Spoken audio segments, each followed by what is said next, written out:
WhatsApp, Instagram, Facebook guys, और कैसे हो आप लोग।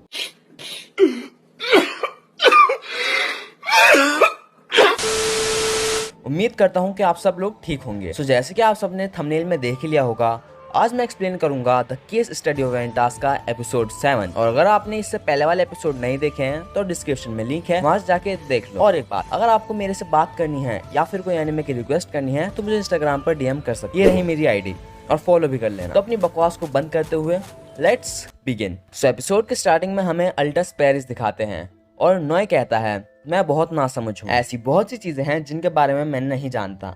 जैसे कि तभी वेंटास और नॉय को दिखाते हैं जो डांस कर रहे हैं, और नॉय वेंटास से पूछता है, ये प्यार साला होता क्या है। तभी सीन चेंज होता है और दिखाते हैं नॉय, वेंटास और डोमी लूका और जेन्ने के साथ बैठ के कुछ खा रहे होते हैं। तभी लूका नॉय से कहता है, कल के लिए तुम्हारा बहुत बहुत शुक्रिया, तुम्हारी वजह से मेरी और दूसरे वेम्पायर्स की जान बच गई। नॉय सुन के कहता है, नहीं मैंने कुछ नहीं किया। तभी जेने भी नॉय का शुक्रिया अदा करती है और कहती है, मेरे पीछे मेरे मास्टर को बचाने के लिए शुक्रिया। लेकिन तभी नॉय कहता है, आप लोग गलत समझ रहे हैं, उस हंगामों को खत्म करने वाला मैं नहीं था, वो वेंटास की ताकत थी। तभी लूका गुस्सा हो जाता है और कहता है, बेशक मैं ये जानता हूँ किसी भी कर्जबीरा का सर नहीं कटा और ये सब इसकी वजह से हुआ, लेकिन वेंटास इससे पहले मैं तुम्हारा शुक्रिया करूं, मैं चाहता हूं तुम उस दिन के लिए मुझसे माफी मांगो। तभी वेंटास कहता है, माफी? पर किस लिए? तभी लूका कहता है, उस दिन के लिए जब हम पहली बार मिले थे और जो तुमने जेन्ने के साथ किया था, तुमने उस पर जबरदस्ती करी थी। ये सुन के वेंटास पूछता है, ओह तुम्हारा मतलब वो किस? लूका इसके जवाब में कहता है, सही कहा, तुम उसके लिए माफी मांगो। तभी वेंटास कहता है, मेरी गलती, मुझे माफ कर दो। लेकिन ये सुन के लूका और गुस्सा हो जाता है और कहता है, नहीं ऐसे नहीं। और तभी वेंटास कहता है, तुम सच में एक सरदर्द हो। वैसे भी मैं किससे माफी मांग रहा हूँ, तुमसे या जेन्ने से? ये सुनकर लूका कहता है, बेशक जेन्ने से। वेंटास कहता है, समझा, फिर मुझे माफी मांगने की जरूरत नहीं, क्योंकि जेन्ने और मैं एक दूसरे के प्यार में पागल हैं। तभी जेन्ने कहती है, खुद से बातें मत बनाओ। ये सुन के वेंटास कहता है, मैं बातें नहीं बना रहा, देखो अपनी आंखें खोल के। वेंटास अपनी गर्दन दिखाता है और जहाँ से जेन्ने ने खून पिया था वहाँ पे एक निशान बना हुआ है। और वेंटास कहता है, जेन्ने और मेरा पहले से एक अलग तरह का रिलेशन है। ये देख के सब चौंक जाते हैं। तभी लूका पूछता है, ये जेन्ने का मार्क है? इसके जवाब में वेंटास कहता है, सही कहा, कि वो मार्क है जो वैम्पायर्स किसी का खून पीने के बाद अपनी थोड़ी सी ताकत के साथ छोड़ देते हैं। तभी जेन्ने कहती है, नहीं तुम झूठ बोल रहे हो, मुझे तो ऐसा कुछ भी याद नहीं। All my friends are toxic, all ambitionless, so rude and always negative. ये सुन के वेंटास कहता है, अरे यार तुम्हें कम से कम खुद का मार्क तो पहचानना चाहिए। तुम फिर से पत्थर दिल बन रही हो। सच में तुम्हारी याददाश्त काफी कमजोर है। जब तुम मेरा चूस रही थी, मेरा मतलब जब तुम मेरा खून चूस रही थी, तो ऐसा लग रहा था जैसे तुम होश में ही नहीं हो। क्या मेरा खून इतना टेस्टी था, तुम्हें इतना पसंद आया कि तुमने अपना मार्क ही छोड़ दिया? तभी लूका जेन्ने से पूछता है, क्या तुमने सच में इसका खून पिया? तुम ब्लू मून क्लैन के मेंबर पर अपना मार्क कैसे छोड़ सकती हो? ये बिल्कुल ऐसा है जैसे तुमने उसे अपने आप पर हावी होने दिया।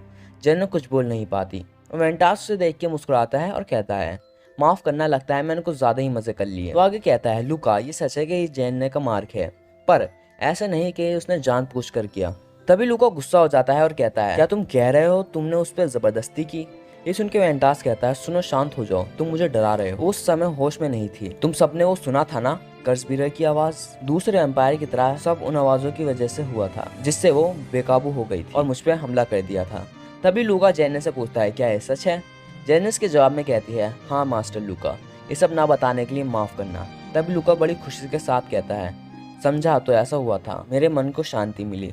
मुझे पता था अगर तुम बेकाबू ना होती तो तुम इस जैसे बेवकूफ, बदतमीज और घटिया इंसान पर अपना मार्क नहीं छोड़ती। अभी वेंटास कहता है, अरे लूका, मुझे ऐसा क्यों लग रहा है कि तुम मुझसे नफरत करते हो? आगे लूका कहता है, मुझे खुशी है कि तुम ठीक हो जाए। तभी जेन्ने बहुत घबरा जाती है और वेंटास को उठाकर ले जाती है और नॉय भी उनके पीछे चला जाता है। आगे दिखाते हैं वेंटास और जेन्ने एक गली में खड़े हैं और जेन्ने वेंटास से पूछती है, तुमने झूठ क्यों बोला? इसके जवाब में वेंटास कहता है, क्या मुझे सच बता देना चाहिए था? वैसे भी जब मैंने उसे खून चूसने वाली बात बताई तो ऐसा लग रहा था तुम नहीं चाहती कि लूका को इस बारे में पता चले, इसलिए मैंने बात पलट दी। वो आगे कहता है, मैंने तुमसे पहले ही पूछा था जेन्ने, क्या तुम एक कर्जबीरा हो? तुम ये नहीं बताना चाहती है ना? इसके जवाब में जेन्ने कहती है, ऐसा हमेशा नहीं होता, जब तक मैं दवाई ले रही हूँ तब तक मैं अपनी खून की प्यास को काबू में रख सकती हूँ, पर उस दिन इसका असर काफी जल्दी खत्म हो गया। ये सुन के वेंटास कहता है, मैंने ऐसी किसी दवाई के बारे में नहीं सुना, सुनने में दिलचस्प लगता है। जेन्ना आगे कहती है, सुनो इंसान, प्लीज इस बारे में किसी को मत बताना। तभी वेंटास कहता है डरो मत जेन, मैं ऐसा लड़का नहीं हूँ जो उस लड़की के सीक्रेट बताए जिसे मैं प्यार करता हूँ, पर मेरी 2 शर्तें हैं। मैं तुम्हारे सीक्रेट किसी को नहीं बताऊँ, बदले में तुम मेरे अलावा किसी और का नहीं चूसोगी,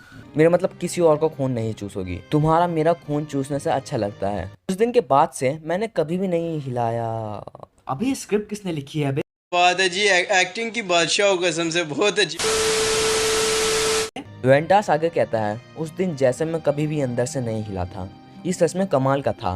मैं कह रहा हूँ हमारा जोड़ कुछ अलग ही मस्त है। तभी जेन ने कहती है ऐसी बकवास बातें कहना बंद करो। वेंटास आगे कहता है ये कमाल है, तुम्हारे साथ रहने से मेरा दिल जोरों से धड़कता है। वेंटास जेन को गले लगा के कहता है अभी भी खून पीने का मन करे तो बोल देना, जितना चाहिए मैं इतना खून दूंगा। ये सुन के जेन कहती है तुमने कहा था तुम्हारी 2 शर्तें हैं, दूसरी शर्त क्या है? वेंटास इसके जवाब में कहता है आज के बाद मुझे इंसान मत कहना, मुझे मेरे नाम से बुलाना। और तभी जेन वेंटास का खून पीने लगती है। आगे सीन चेंज होता है और नोए को दिखाते हैं जो किसी घर के छत पे बैठा हुआ है और डोमी उसके पास आती है और कहती है नोए वो दोनों वापस आ गए। नोए इसके जवाब में कहता है हाँ मैंने देख लिया। तभी डोमी नोए के पास जाती है और कहती है क्या बात है नोए, ऐसा लग रहा है तुम रोने लगोगे। सुन के नोए कहता है जब से मैंने सुना है कि जेने ने वेंटास का खून पिया है तब से मेरी छाती में अलग सा दर्द हो रहा है। मैं सोच रहा हूँ कि ऐसा क्यों हो रहा है। और फिर मैं समझा कि मैं जेने से गुस्सा हूँ कि उसने खून पहले चूसा। मुझे हमेशा लगता था कि वेंटास के खून की खुशबू बहुत अच्छी है, अगर मुझे पहले से ही पता चल जाता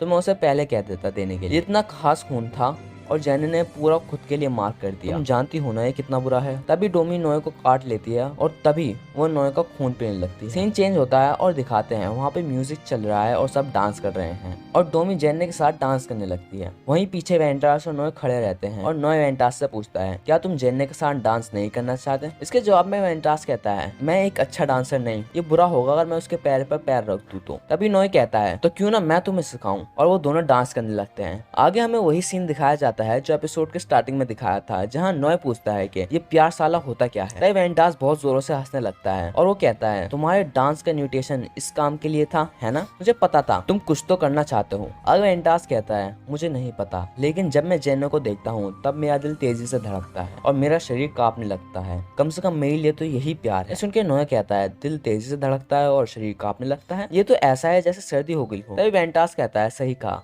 इस सर्दी होने जैसे ही है। आगे नोए पूछता है वेंटास तुम्हें जेने में क्या पसंद है? इसके जवाब में वेंटास कहता है वो ताकतवर है और खूबसूरत भी, अजीब सी है और नाजुक भी, एक फूल जैसी जिसे छेड़ने में बहुत मजा आता है और लगता है कि मुझे कभी प्यार नहीं करेगी। सुनकर नोए कहता है मैं समझ नहीं पा रहा, जब तुम किसी से प्यार करते हो तो तुम ये भी चाहते हो ना कि वो भी तुमसे प्यार करे? अभी वेंटास कहता है मुझे ये नहीं चाहिए, जेनो को मुझे प्यार करने की जरूरत नहीं है, चाहे मैं उससे प्यार करूं। मुझे ऐसे लोगों में दिलचस्पी नहीं है जो मुझसे प्यार करे। आगे सीन चेंज होता है और दिखाते हैं कि नोए तैयार होकर लॉर्ड रूथवन से मिलने जा रहा है और डोमी उसे रूथवन के बारे में बताती है। वो कहती है लॉर्ड रूथवन एक महान वैम्पायर हैं जिन्होंने वैम्पायर और इंसानों की लड़ाई खत्म करी थी। वो शांति लाने वालों में से एक हैं। आज भी लोग उन्हें एक हीरो मानते हैं। डोमी आगे कहती है सॉरी नोए, मैं तुम्हें अल्टस लेकर आई और ये सब हो गया। इसके जवाब में नोए कहता है डोमी तुम हमेशा मेरी चिंता करती हो, ये जानकर मुझे खुशी मिलती है। और यहीं पे हमारा एपिसोड खत्म हो जाता है। तो आपको एपिसोड कैसा लगा कमेंट्स में जरूर बताना और प्लीज तुम चैनल को सब्सक्राइब कर लो यार। तुम उसका खून पियो या उसके साथ डांस करो,